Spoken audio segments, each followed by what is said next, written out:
Okay, is it just me, or is this discussion kind of stupid? Nurses at Darlington Memorial Hospital have won a case against the NHS Trust for making them share a changing room with a trans colleague. They say this was because their concerns were ignored when they tried to say that they were uncomfortable changing in front of the trans colleague.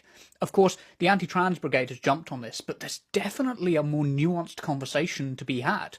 On the one hand, they allege that she was staring at them and questioning them when they weren't changing, which that would make me uncomfortable too, regardless of whether someone is trans or not. But that's about the behaviour, right? Maybe it's the behaviour that needs policing, and not the person's gender. I don't see how it would be better if another cis woman was in there staring at them.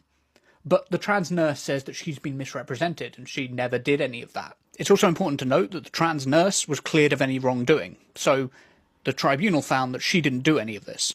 Regardless, I don't see why people assume that I'm more comfortable changing in front of another man just because I'm a man, or a woman is more comfortable changing in front of another woman just because she's a woman. Surely in 2026 we should all agree that cubicles should be the norm and everyone should just get their own private space to change. And that's why I think the discussion is stupid, because everyone should be entitled to privacy regardless of how we group people. And some of the people who are least comfortable with open plan changing rooms are trans people.